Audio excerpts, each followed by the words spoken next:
नमस्कार बच्चों, आज हम लोग देखने वाले हैं electric flux and Gauss theorem का लेक्चर नंबर 3, जिसके अंतर्गत देखेंगे गोलीय कोष और एक अचालक गोले के बाहर वैद्युत क्षेत्र की तीव्रता। दूसरा देखेंगे गॉस के नियम से कूलाम के नियम की व्युत्पत्ति। इस लेक्चर को शुरू करने से पहले आप लोगों को ये बता दें, आप लोग वीडियो अंत तक देखा करें ताकि आपको उससे कुछ सीखने को मिले। अगर आप अंत तक देखते हैं और पूरा चैप्टर ध्यान से पढ़ते हैं तो आप किसी और से कंपेयर भी कर सकते हैं कि आपको जो पढ़ाया जा रहा है वो बेस्ट है। आपको ये यकीन करना होगा। एक बार पढ़ के तो देखिए पूरा। अगर आप पूरा लेक्चर पढ़ेंगे तभी आप समझ पाएंगे। और सिर्फ 5 मिनट में आ करके बस ऐसे करके चले जाएं तो उससे पढ़ाई नहीं हो पाएगी।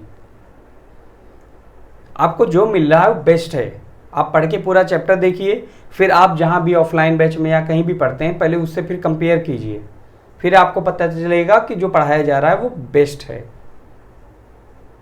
ठीक है, तो वीडियो अंत तक जरूर बने रहेंगे वीडियो में। चलिए शुरू करते हैं। तो देखना क्या है कि गोले के कारण वैद्युत क्षेत्र की तीव्रता, किसी गोले के कारण। अब गोले दो प्रकार के होंगे, एक तो चालक और एक अचालक। गोली चालक के देखना एक बार बाहर वैद्युत क्षेत्र की तीव्रता, एक बार पृष्ठ पर, एक बार अंदर। सेम वही इस पे कि अचालक गोले के बाहर, पृष्ठ पर, अंदर, तीनों यही देखना है। तो चलिए हेडिंग लगाते हैं इनकी। पहली हेडिंग कि गोलीय कोष के कारण वैद्युत क्षेत्र की तीव्रता। गोलीय कोष के कारण वैद्युत क्षेत्र की तीव्रता, वैद्युत क्षेत्र की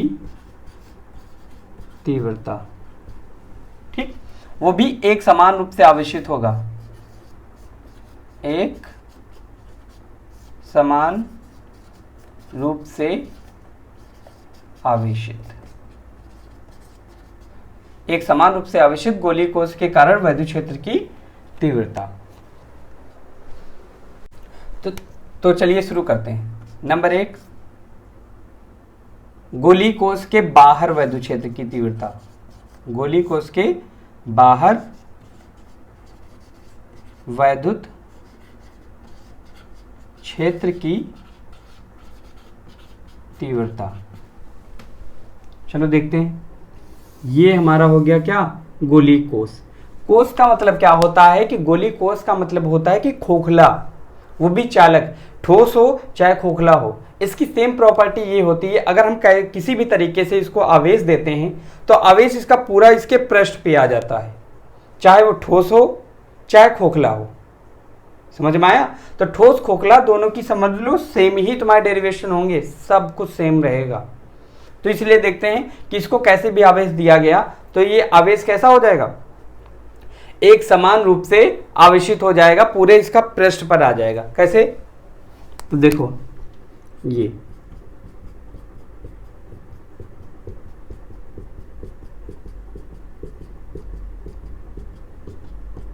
ये क्या है, गोलीय कोष जिसकी त्रिज्या कैपिटल आर है। ठीक, अब माना आर दूरी दूर पी बिंदु पर वैद्युत क्षेत्र की तीव्रता ज्ञात करना है। तो देखते हैं, जिस बिंदु पर वैद्युत क्षेत्र की तीव्रता ज्ञात करनी होती है वहां पे एक गॉसियन पृष्ठ खींचते हैं। तो देखो यहां से एक गॉसियन पृष्ठ खींच देंगे। गॉसियन पृष्ठ की विशेषताएं क्या होती हैं तो ये सब हम पिछले लेक्चर में कवर कर चुके हैं, उसको आप वहां से जरूर देख लेंगे।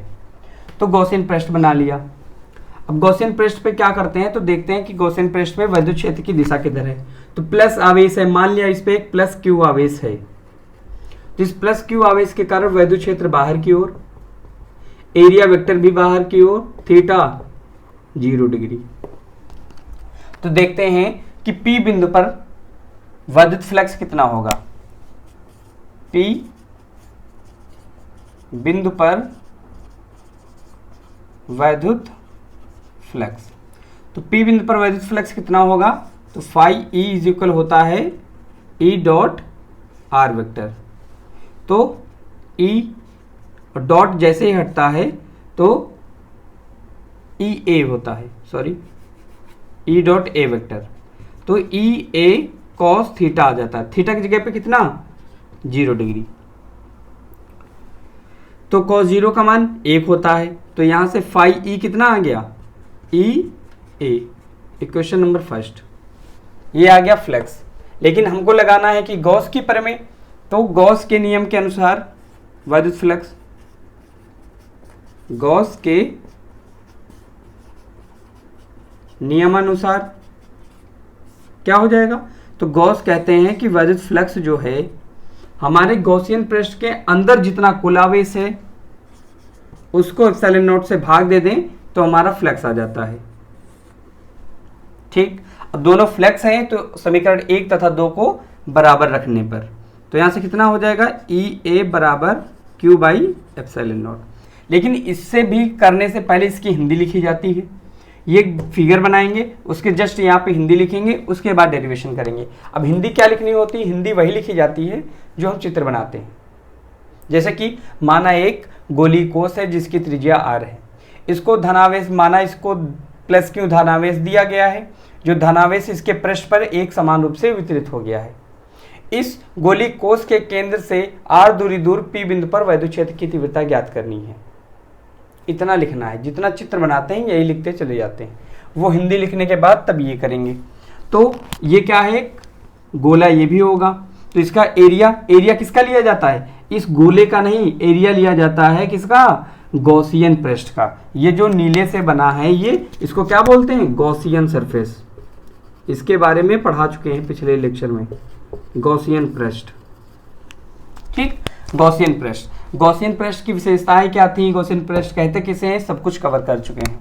तो यहां से देखो ई ए कितना होगा, क्योंकि गोला है तो गोले का एरिया होता है 4 पाई आर स्क्वायर। तो एक जगह पे क्या पुट कर देंगे, एक जगह पर पुट कर देंगे 4 pi R square Q by epsilon nought. यहां से ई बराबर क्या हो जाएगा, तो 4 पाई आर स्क्वायर कहां चला जाएगा, अपॉन में, तो 4 पाई को एप्सिलॉन नॉट के साथ लिख लूँ, 1/4 pi epsilon naught q by R square newton per coulomb. ये निकला है वैद्युत क्षेत्र की तीव्रता किसके कारण, गोली कोस के कारण बाह्य बिंदु पे। कुछ ऐसा नहीं लग रहा कि ये फार्मूला बिंदु आवेश के कारण जो निकाला गया था वैसा ही निकला है पहले चैप्टर में, कि बिंदु आवेश के कारण किसी बिंदु पर वैद्युत क्षेत्र की तीव्रता। तो देखो, तो गोलीय कोस के कारण जितना वैद्युत क्षेत्र की तीव्रता होती है इसी को बिंदु आवेश के कारण भी कहते हैं, क्योंकि बिंदु आवेश के कारण सेम निकला है। ठीक है, तो इसको अच्छे से नोट करेंगे। तो सबसे पहले जिस बिंदु पर वैद्युत क्षेत्र की तीव्रता ज्ञात करनी होती है वहां से पहले गॉसियन पृष्ठ खींचते हैं, फिर गॉसियन पृष्ठ पे देखते हैं कि उसका एरिया वेक्टर किधर है। एरिया वेक्टर के बारे में भी इस चैप्टर में समझाया है फर्स्ट लेक्चर में, बहुत अच्छे से इसको देखेंगे जरूर। तो एरिया वेक्टर हमेशा 3D वेक्टर से आउटवर्ड नॉर्मल होता है, लंबवत बाहर की ओर होता है। वैद्युत क्षेत्र प्लस आवेश के कारण बाहर की ओर, तो दोनों के बीच एंगल 0। तो फाई क्या होता है, तो E dot A cos theta, theta कितना है 0 डिग्री, तो 0 का मान 1 होता है, तो ई ए निकल आया। गॉस के नियम के अनुसार फाई ई बराबर क्यू बाई एप्सिलॉन नॉट। तो ये दोनों समीकरण देखो, फाई ही तो है, तो फाई के जगह पे ई ए लिख सकते हैं, ई ए लिख दिया। ए क्या है, गॉसियन सरफेस का एरिया कितना होता है गोले का, 4 पाई आर स्क्वायर, इसको अपॉन में भेज दिया। ये हमारा निकला है क्या, किसी गोलीय कोश के कारण वैद्युत क्षेत्र की तीव्रता। ये कहाँ निकला है, बाहर। अब कहाँ पे निकालना है, पृष्ठ पर। तो पृष्ठ पे इसी से आता है, तो थोड़ा हम यहीं पे किए दे रहे हैं, तो गोलीय कोश के पृष्ठ पर। तो अच्छा, पृष्ठ पर देखो होगा कुछ नहीं, अगर यहाँ पे निकालना है, फॉर एग्जाम्पल यहाँ पे निकालना है, तो यहाँ अगर गॉसियन पृष्ठ ऐसे बनाएंगे तो इसी के ऊपर ही तो बनेगा हमारा गॉसियन पृष्ठ। ठीक, तो ये आर दूरी दूर निकालना है, तो इसका मतलब क्या है, छोटा वाला आर बड़ी वाली आर के बराबर हो गया, small R is equal to the capital R. तो इसका मतलब क्या है, जहां पे स्मॉल आर यूज किए वहां पे कैपिटल आर यूज कर लें, इसका भी फार्मूला निकल आएगा। तो समीकरण 3 से, इसको मान लो 3 से, तो यहाँ क्या लिख देंगे, समीकरण 3 से ई बराबर 1/4 pi epsilon naught q by capital R square. ये कहाँ निकल आया, गोली कोष के पृष्ठ पर। इसका मात्रक न्यूटन पर कूलम। इतना समझ में आया। अब इसकी स्क्रीनशॉट लेना है तो ले लो, या रोक करके वीडियो लिख लेंगे इसको।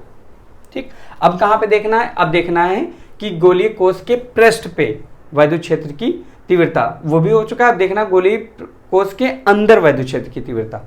ठीक है, तो अब देखो इसको मिटाएं।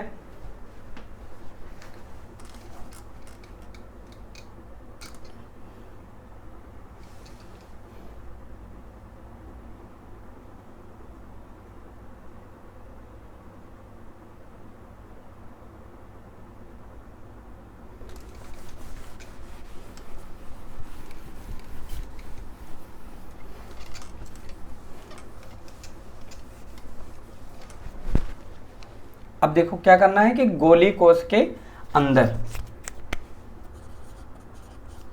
वैद्युत क्षेत्र की तीव्रता, अब मान लो यहीं कहीं पे निकालना है, इस बिंदु पे, इस P बिंदु पे निकालना है वैद्युत क्षेत्र की तीव्रता। तो जहां पे निकालना होता है वहां पे गॉसियन पृष्ठ खींच देते हैं। तो देखो गॉसियन पृष्ठ खींच दिया। ठीक, यहां पे क्या निकाला जाता है, तो इस आवेश के कारण वैद्युत क्षेत्र कितना है, क्या है। तो देखो सबसे पहली चीज, अगर इनके अकॉर्डिंग E डॉट ए होता है, ठीक, गॉस के नियमानुसार क्या होता है, फाई ई बराबर क्यू बाई एप्सिलॉन नॉट होता है। ठीक है, यहां पे पहले थीटा ही लिख लो। ये क्या कहते हैं कि गॉसियन पृष्ठ के अंदर जितना आवेश है उसको एप्सिलॉन नॉट से भाग दे देंगे तो हमारा फ्लक्स निकल आएगा। क्या ठीक है, तो इस गॉसियन पृष्ठ के अंदर कितना आवेश है, देखो गॉसियन पृष्ठ के बाहर है, हमको बाहर वाले से कोई लेना देना नहीं होता है, हमको देखना है गॉसियन पृष्ठ के अंदर कितना आवेश है। तो इसके अंदर कितना आवेश है, 0। तो इसका मतलब यहाँ से फाई ई कितना हो गया, 0। अगर फाई 0 तो इसके जगह पे 0 नहीं लिख सकते, देखो फाई ही तो बराबर है क्वेश्चन नंबर 1 समीकरण 1 तथा 2 से। तो यहाँ से फाई कितना आ जाएगा, तो फाई ई कितना दे रखे हैं, ई ए कॉस थीटा, यही हमको कितना दे रखे हैं, 0। फाई की वैल्यू 0, तो यहाँ से ई निकालो, तो ए कॉस थीटा 0, तो ई हो गया 0। तो गोलीय कोष के भीतर वैद्युत क्षेत्र की तीव्रता कितनी होती है, 0। चालक की बात चल रही है, ये एक चालक है। चालक का मतलब जिसमें धारा प्रवाहित होती है, जैसे किसी लोहे वगैरह का या किसी चालक का हम ऐसा गोला तैयार करें, उसके बीचों बीच में कैसे भी हम बैठ जाएं, या किसी ऐसी कोई चेयर रख करके उसमें बैठ दिया जाए, बाहर से करंट दिया जाए उसमें, तो जहाँ पे हम बीच में बैठे होंगे वहाँ पे वैद्युत करंट नहीं लगेगा। क्यों, क्योंकि वहाँ पे वैद्युत क्षेत्र की तीव्रता 0 है। समझ में आया। तो ये क्या होता है, गोलीय कोष के भीतर वैद्युत क्षेत्र की तीव्रता 0, बाहर E बराबर 1/4 pi epsilon naught q by R square, यहाँ छोटा वाला आर बड़े आर के बराबर पृष्ठ पे, अंदर वैद्युत क्षेत्र की तीव्रता 0 होती है। ठीक, अब आगे बढ़ते हैं कि अचालक गोले के कारण एक समान रूप से आवेशित अचालक गोले के कारण, इसका ग्राफ है, उससे पहले इसका ग्राफ देख लेते हैं। ठीक, तो उससे पहले ग्राफ क्या देखेंगे कि ये हमारा क्या है, गोली को जो एक समान रूप से आवेशित है। ठीक, ये किसको प्रदर्शित कर रहा है, ये वैद्युत क्षेत्र को प्रदर्शित कर रहा है, ये दूरी को प्रदर्शित कर रहे हैं। ठीक है, तो बात अगर करें हम, तो देखो क्या देखा गया था, इस गोलीय कोष के अंदर कितना है, 0, तो इस पे कोई भी ग्राफ नहीं होगा। गोलीय कोष के पृष्ठ पे कितना है, तो गोलीय कोष के पृष्ठ पे देखो मैक्सिमम है। इसके बाद कितना आया था, तो दूरी के वर्ग के व्युत्क्रमानुपाती था। तो जैसे ही इसके बाहर निकलेंगे गोलीय कोष के, यहाँ तक तो 0 होगा, जैसे बाहर निकलेंगे तुरंत हमारा ये आ जाएगा क्या, वैद्युत क्षेत्र का ग्राफ। ई क्या है, दूरी के वर्ग के व्युत्क्रमानुपाती है। व्युत्क्रम वर्ग के नियम का पालन करता है कि दूरी को 2 गुना करेंगे तो वैद्युत क्षेत्र 4 गुना कम हो जाएगा। ये इसका ग्राफ हो गया। कभी कभी पेपर में इसका ग्राफ ही पूछ लेते हैं, ठीक, कि इस ग्राफ को स्पष्ट कीजिए, ये पूछ लेते हैं। तो ग्राफ को स्पष्ट करने का मतलब क्या है कि इस ग्राफ से क्या समझ में आया, ये समझ रहे हो।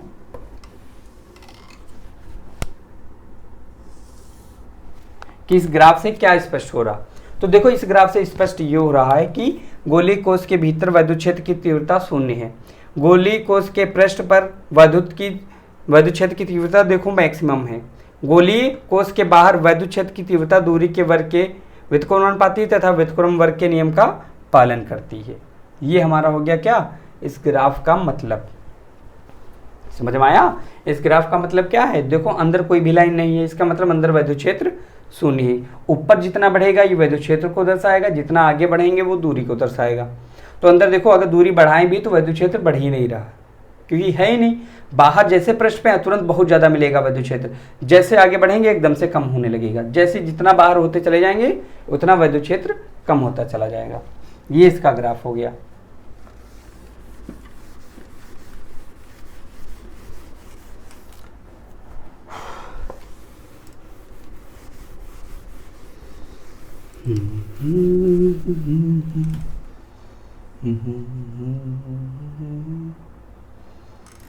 अब देखते हैं अचालक के कारण एक समान रूप से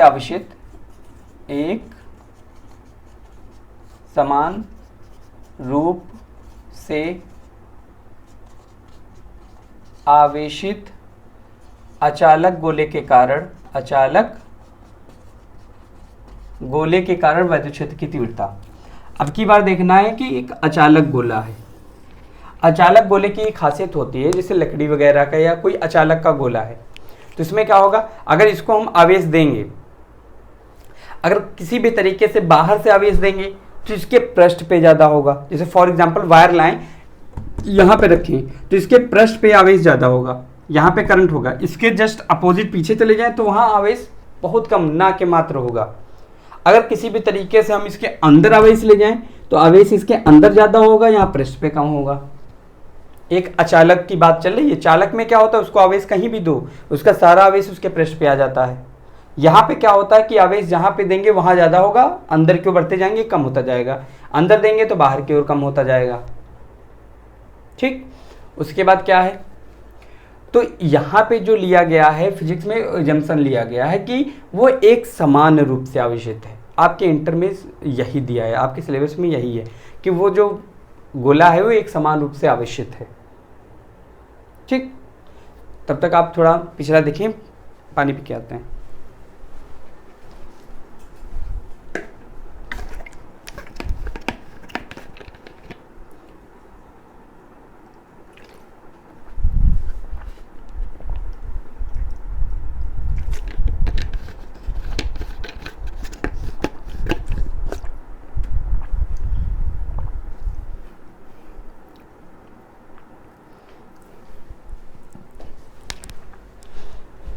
तो क्या बता रहे थे कि अचालक गोला है, इसको आवेश देंगे तो इसके एक समान रूप से पूरे आयतन में भर जाएगा ये आवेश।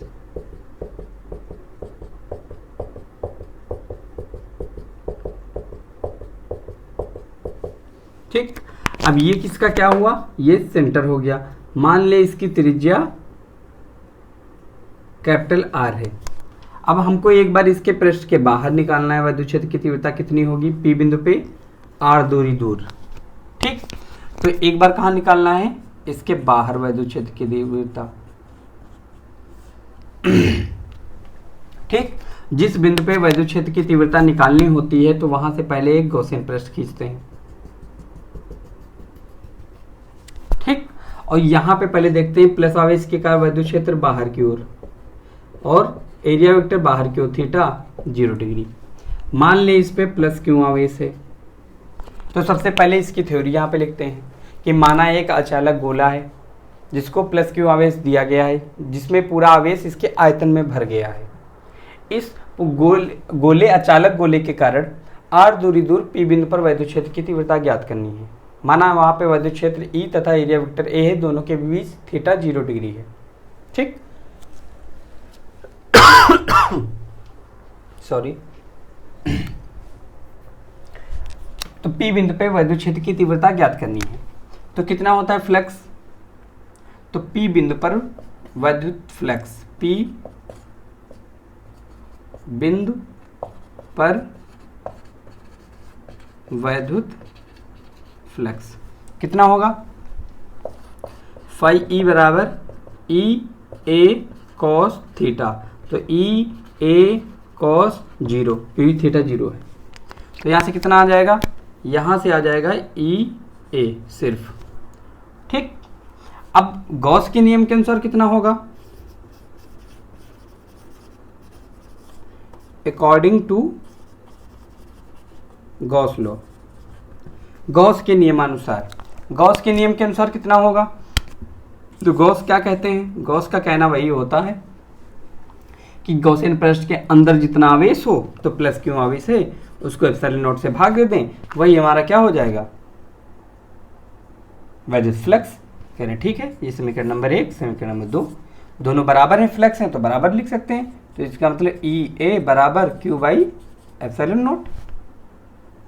कह रहे ठीक है, तो यहाँ से क्या हो जाएगा, तो यहाँ देखो ई ए गॉसियन पृष्ठ का एरिया, एरिया कितना होता है गोले का 4 पाई आर स्क्वायर, तो यहाँ 4 पाई आर स्क्वायर बराबर क्यू बाई एप्सिलॉन नॉट, तो यहाँ से ई बराबर 1/4 pi epsilon naught q by R square.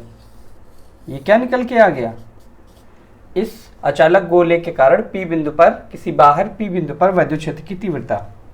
ठीक, ये तो सेम वही आई है जैसे कि चालक गोली कोष के कारण आई थी।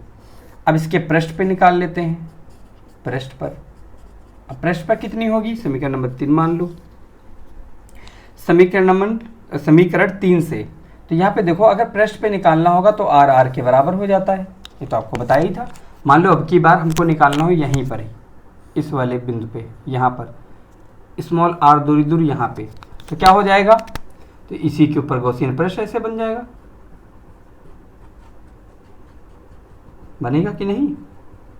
तो अब की बार ये दूरी आर हो गई, तो देखो ये वाली आर इस आर के बराबर, तो जहाँ पे छोटी आर है उसके जगह पे बड़ी आर लिख सकते हैं, तो जहाँ पे छोटी आर है वहीं पर बड़ी आर लिख सकते हैं, तो ई बराबर क्या हो जाएगा 1/4 pi epsilon naught q by capital R square. ये क्या निकल आया, न्यूटन पर कूलम, ये निकल आया अचालक गोले के पृष्ठ पर विद्युत क्षेत्र की तीव्रता। ये पृष्ठ की आ गई, केवल क्या करना, छोटी आर की जगह बड़ी आर लिख देना, क्योंकि इसके पृष्ठ पे निकालेंगे तो यही गॉसियन पृष्ठ होगा, यही इसकी क्या होगी, बाउंड्री होगी, इसकी भी त्रिज्या आर है, इसकी भी त्रिज्या आर है, इसका मतलब छोटा वाला आर बड़ी वाली आर के बराबर हो जाएगा। ठीक, इतना हो गया, इसको अच्छे से नोट कर लेंगे, हो गया, एसएस ले लिया, एसएस मींस स्क्रीनशॉट, आजकल बहुत चला है ना शॉर्ट फॉर्म यूज करने का, एसएस डब्ल्यूपी। ठीक है, मिटाएं इसको। अब निकालना है इस गोले के अंदर, मेन तो वही है, इस वाली डेरिवेशन का जो मेन है वो यही है, अंदर में थोड़ा अच्छा है जो आपको सीखने को मिलेगा कुछ उसमें, और आपका अब ध्यान पूरी तरीके से बोर्ड पर ही होना चाहिए। इसको मिटा करके फिर से बनाएं, क्या अंदर निकालना है इसके, मिटा के ही बनाते हैं। देखिए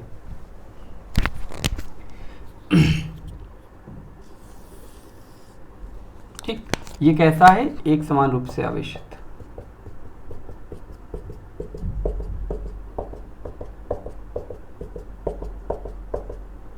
ठीक, इसकी त्रिज्या कितनी है, त्रिज्या है इसकी r। अब की बार हमको निकालना है इसके अंदर ही, इस बिंदु पे r दूरी दूर, तो अब क्या होगा,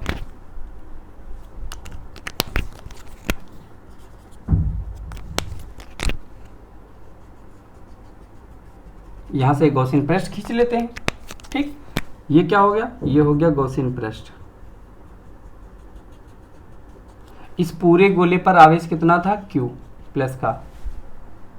ठीक है, अब यहां पे क्या होगा, अब जैसे देखो इस बिंदु पे अगर निकालना है तो विद्युत क्षेत्र बाहर की ओर प्लस के कारण, क्योंकि हमको अंदर वाले आवेश से लेना देना होता है, एरिया वेक्टर बाहर की ओर थीटा 0 डिग्री, तो इसका मतलब अब इसके अंदर निकालना है। ठीक, तो अब देखो अंदर क्या होगा, तो फ्लक्स कितना हो जाएगा P बिंदु पे, यहाँ P मान लो, तो यहाँ लिखेंगे P बिंदु पर वैद्युत फ्लक्स, P बिंदु पर वैद्युत फ्लक्स कितना हो जाएगा, फाई ई बराबर ई ए कॉस 0, तो ई ए आ जाएगा। ठीक, अब गॉस के नियमानुसार, अकॉर्डिंग टू गॉस लॉ, ठीक, गॉस के नियमानुसार। अब गॉस क्या कहते हैं कि इसके अंदर कितना आवेश है, इसके अंदर कितना आवेश है, वो आवेश अपॉन में एप्सिलॉन नॉट। अब दिक्कत है कि इस आवेश को निकालेंगे कैसे, कह रहे हैं अच्छा ये बात है। तो इसके लिए एक शब्द आता है, जैसे पीछे लेक्चर में पढ़ चुके थे, रेखीय आवेश घनत्व, क्षेत्रीय आवेश घनत्व। तो अब क्या देखेंगे, आयतनीय आवेश घनत्व, इसके आयतन में भरा हुआ है, तो क्या पढ़ेंगे, आयतनीय आवेश घनत्व। ठीक, इसको किससे लिखते हैं, तो इसको लिखते हैं रो से। ठीक, रो बराबर क्या होता है, रो बराबर होता है आवेश बटे आयतन। अगर यहां से क्या निकालना है, रो, तो रो आवेश कितना है पूरे का निकाल लो, तो आवेश कितना है क्यू, उसका आयतन कितना है, तो बड़े की त्रिज्या का, तो गोले का आयतन कितना होता है 4/3 पाई आर क्यूब, ये होता है। तो यहाँ से 4/3 पाई आर क्यूब, ये निकल आई रो की वैल्यू। क्या ठीक है, रो मिस होता है आयतनीय आवेश घनत्व। इसके एक आयतन में अगर रो है तो दो आयतन में 2 रो, 3 आयतन में 3 रो, 4 आयतन में 4 रो, मतलब आयतन का उससे गुणा किया जाता है रो से, अगर आवेश निकालना हो। ठीक है, तो आयतन में आवेश उसका घनत्व का गुणा कर देंगे आवेश निकालने के लिए, क्योंकि देखो क्रॉस मल्टीप्लिकेशन। अब हमको निकालना है इस छोटे वाले गोले में कितना है, तो छोटे वाले गोले में आवेश निकालने के लिए अभी बताया कि आवेश निकालने के लिए रो का मल्टीप्लाई किस में करते हैं, आयतन में, यही तो करते हैं। ठीक, आयतन में, ठीक है, इतना कर देंगे। तो आवेश के जगह पे यहाँ क्या लिख सकते हैं, रो इंटू आयतन। आयतन किसका, इसका, तो इसका आयतन कितना होता है 4/3 पाई और आर क्यूब। ठीक है, ये इक्वेशन दोनों बराबर हैं तो बराबर रख लो। ठीक, तो यहाँ कितना हो जाएगा, ई और ए किसका, गॉसियन पृष्ठ का, गॉसियन पृष्ठ का मतलब गोले का कितना होता है 4 पाई, गॉसियन पृष्ठ की त्रिज्या स्मॉल आर है, तो स्मॉल आर स्क्वायर बराबर रो की वैल्यू ये रही कितनी, q by 4/3 into pi R cube, ऊपर क्या चला 4/3 pi small R cube, 4/3 pi 4/3 pi. ठीक, आर स्क्वायर से इनकी घात खत्म, तो यहां से कितना आ गया, ई बराबर, तो ई बराबर आ गया अपॉन में एप्सिलॉन नॉट भी तो होता है, एप्सिलॉन नॉट से भाग देते हैं।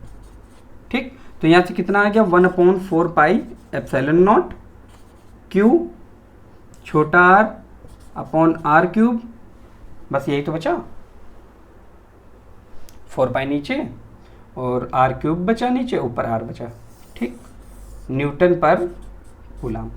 यहाँ पर क्या देखा गया कि ई जो है वो समानुपाती स्मॉल आर की, और पिछले वाले डेरिवेशन में क्या आया था कि ई जो है वो दूरी के वर्ग के व्युत्क्रमानुपाती है, यही तो आया था।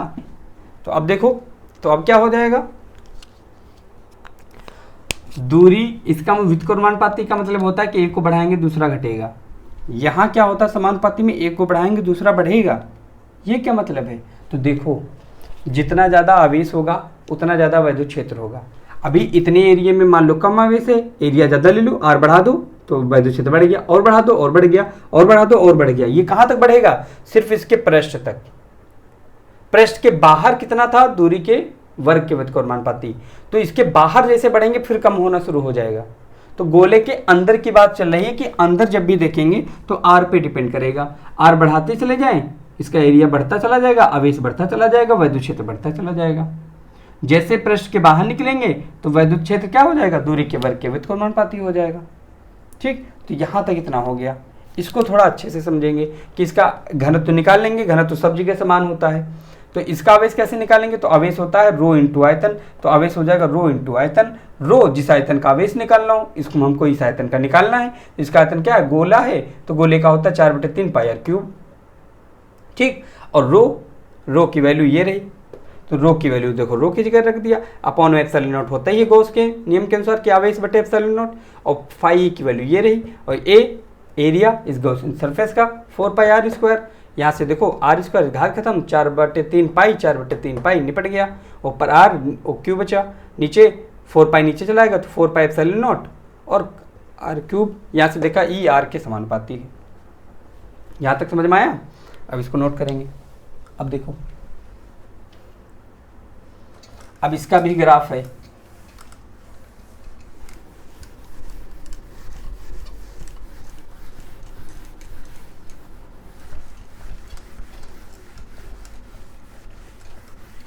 अच्छा हाँ, आपकी आयतनीय आवेश घनत्व की डिफिनेशन छूट गई।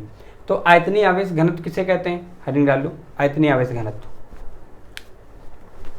ठीक, तो देखो किसी चालक के एकांक आयतन में, चालक हो या अचालक हो, ठीक, किसी चालक के एकांक आयतन में उपस्थित आवेश की मात्रा को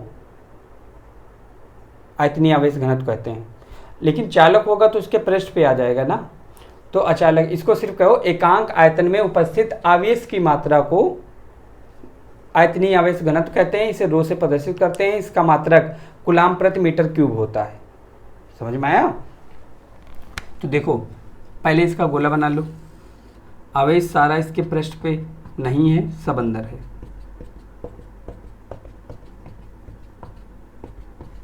ठीक, अब ये ग्राफ बना लिया, ये इसका सेंटर हो गया, ये आर होगी, ये आर को प्रदर्शित कर रहा है, ये ई को कर रहा है। ठीक, अब क्या होता है, इसके पृष्ठ और बाहर सब जगह बात करेंगे। इसकी त्रिज्या मान लिया आर है। अंदर क्या देखा गया था, अंदर देखा गया था कि ई जो है आर के समानुपाती है। समानुपाती का मतलब जितना आर बढ़ाएंगे उतना ई बढ़ता चला जाएगा। जैसे बाहर निकलेंगे तुरंत ये दूरी के वर्ग के व्युत्क्रमानुपाती हो जाएगा। ई क्या है, दूरी के वर्ग के व्युत्क्रमानुपाती है। ये ग्राफ बन गया। तो मैं इसमें और भी एक लाइन खींच करके इधर भी एक ग्राफ बना देते हैं ऐसा। तो देखो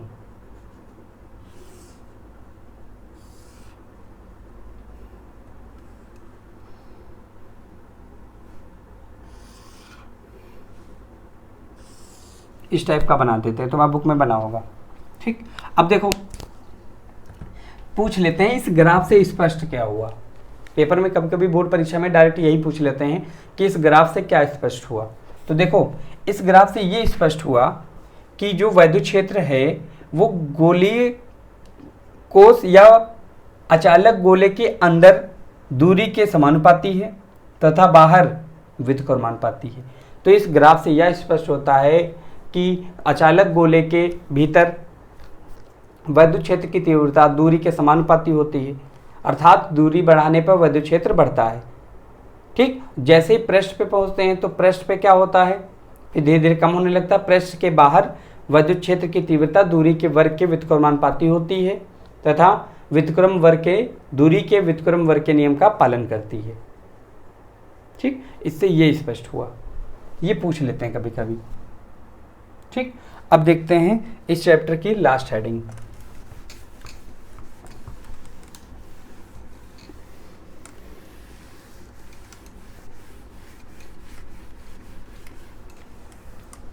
ठीक, लास्ट हेडिंग है कि गॉस के नियम से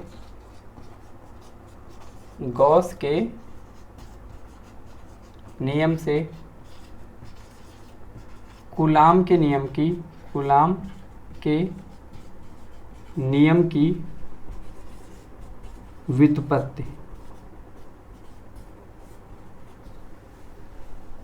ठीक, तो देखो एक गोला ले लिया या प्लस क्यू आवेश ले लिया, इससे आर दूरी दूर पी बिंदु पर क्या निकालना, वैद्युत क्षेत्र की तीव्रता जहाँ पे निकालनी होती है वहाँ पे गॉसियन पृष्ठ खींचते हैं। ये गॉसियन पृष्ठ हो गया। यहाँ से वैद्युत क्षेत्र की तीव्रता बाहर की ओर, एरिया वेक्टर बाहर की ओर थीटा 0 डिग्री। मान लिया इसकी त्रिज्या आर है। ठीक, और पी बिंदु पे निकालना था वैद्युत क्षेत्र की तीव्रता। तो यहाँ से फ्लक्स कितना हो जाएगा, तो फ्लक्स हो जाएगा ई ए कॉस 0 तो ई ए आ जाएगा। ठीक, इक्वेशन नंबर फर्स्ट। अब गॉस के नियमानुसार, अकॉर्डिंग टू गॉस लॉ, ठीक, गॉस क्या कहते हैं कि फाई ई कि गॉसियन पृष्ठ के अंदर जितना आवेश है उसको एप्सिलॉन नॉट से भाग दे दो, ये ठीक है। दूसरी इक्वेशन समीकरण 1 2 बराबर है क्योंकि फाई है, तो ई ए बराबर क्यू बाई एप्सिलॉन नॉट। ई बराबर पीछे पढ़ चुके हैं वैद्युत क्षेत्र की तीव्रता कि एफ अपॉन क्यू नॉट होता है, ठीक, तो एफ अपॉन क्यू नॉट हो गया। एरिया कितना है, तो 4 पाई आर स्क्वायर, गोले का एरिया होता है 4 पाई आर स्क्वायर बराबर क्यू बाई एप्सिलॉन नॉट। अब क्या करवाना है यहाँ से क्रॉस मल्टीप्लिकेशन, तो एफ बराबर 1/4 pi epsilon naught q naught by R square, 4 pi नीचे आर स्क्वायर नीचे, Q1 Q2 ऊपर। ये क्या निकल आया, फोर्स। यही क्या हो गया, देखो गॉस का नियम लगा करके किसका नियम निकाल दिया, कूलाम का नियम। कूलाम क्या कहते थे, कूलाम कहते थे कि दो समान तथा विपरीत प्रकार के आवेश यदि अल्पतम दूरी पर स्थित हैं तो वो कितनी तेजी से आकर्षित या कितनी तेजी से प्रतिकर्षित करेंगे।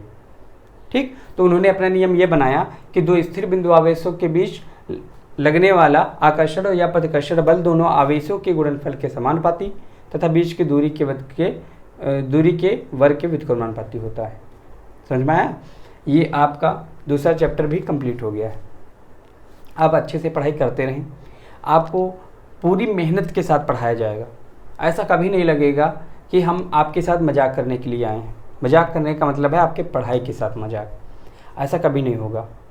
ठीक, और कुछ करना है तो उसके लिए तकलीफ़ें तो आएंगी ही, बिना तकलीफ़ आए आप कुछ नहीं कर पाएंगे। कुछ बच्चे हैं कह रहे हैं सर हम पढ़ नहीं पा रहे हैं। कैसे नहीं पढ़ पा रहे हो, तकलीफ़ें तो होंगी। कुछ जब बदलता है ना तो उससे पहले बहुत तकलीफ़ होती है, और आपको अगर सब पहले से बना बनाया मिल जाए तो आपको मज़ा भी नहीं आएगा। पैसा दौलत गाड़ी सब कुछ मिल जाए पहले से, वो मज़े ही नहीं आएगा। क्यों? क्योंकि खुद से नहीं बने हो।